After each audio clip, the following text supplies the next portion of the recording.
Hi, Tom Trento, Director of the United West, with a very personal message for the religious leaders in America, you rabbis, priests, and pastors. It's regarding the party of good and the party of evil. By way of background, in college, I was a fun-loving, free-spirited frat guy, driving a brand new Porsche, racing sports cars, having a blast. The world was in the palm of my hands, or so I thought. I got involved in a beer-infused Bible study, and after 3 months of arguing, I became a born-again evangelical Christian. Taking my degree in law enforcement, wanting to study the law of God, I went to the renowned Moody Bible Institute in Chicago, did a degree in Bible theology and Greek, and there I learned about this thing called apologetics, defending the truth claims of Christianity. From Chicago, I went to Denver Seminary, and did a master's of philosophy and became a trained apologist. And from that day forward, for over 40 years, I've been on the front lines in battle, the cultural battle, the religious battle, the political battle, arguing for the Judeo-Christian worldview as the most reasonable, consistent, coherent understanding of life that integrates most beautifully with our constitutional republic. Well, I see a problem, and I see a problem that will have a solution on November 3rd, 2020. Right now in America, we have two political parties, and if you compare the policy positions of each party, you will see that one party more consistently reflects the principles of the Bible than the other party. One party is the party of good, one party the party of evil. Never in our history have we had two dramatically distinct moral, ethical positions of two political parties. The problem I see is that many of my dear brother and sister religious leaders around the United States simply use the fact that political parties are not pure or perfect as an excuse to not clearly speak out when the moment is necessary to speak to their own congregations. They hesitate, whether it's fear of the IRS or fear of losing giving units, or fear of being identified as being political, or fear of losing the spiritual message you have. They hesitate, and as a result, the party of evil has grown bigger and bigger and bigger through the years.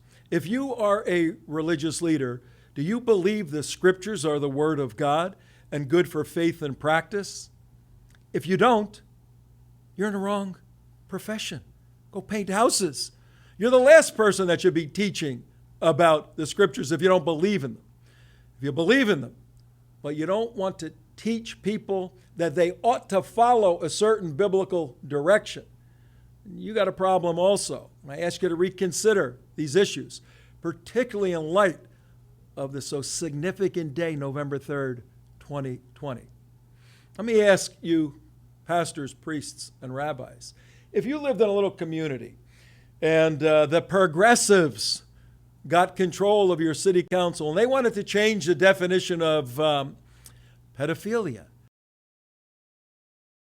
or the definition of stealing.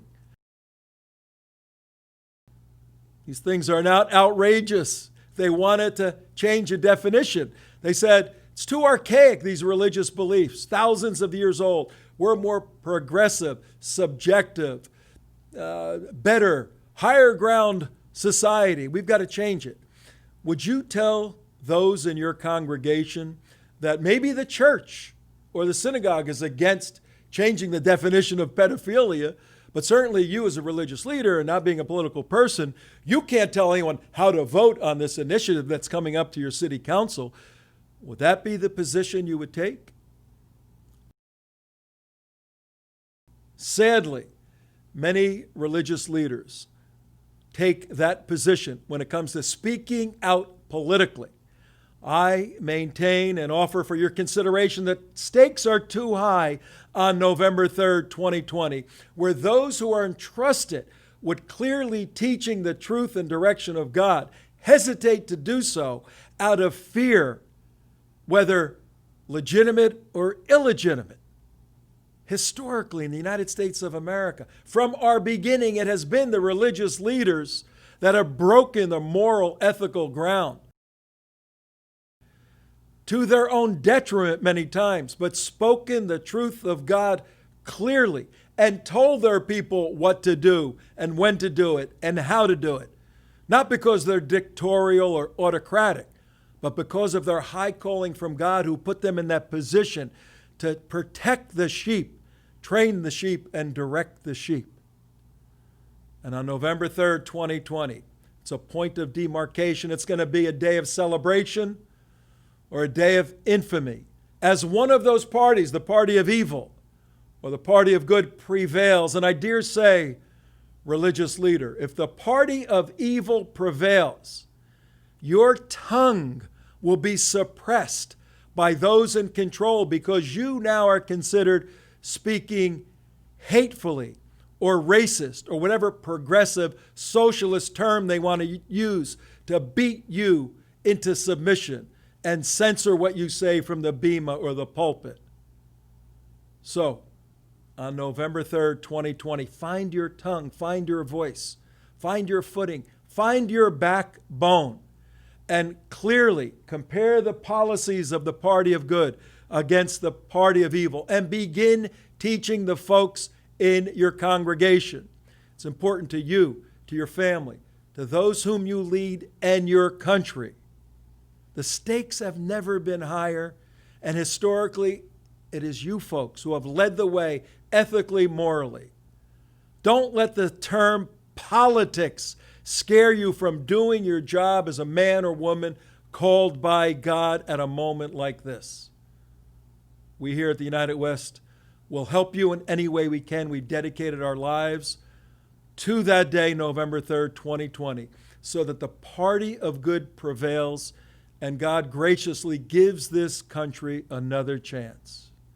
And may God strengthen you in all you do from now through November 3rd, 2020.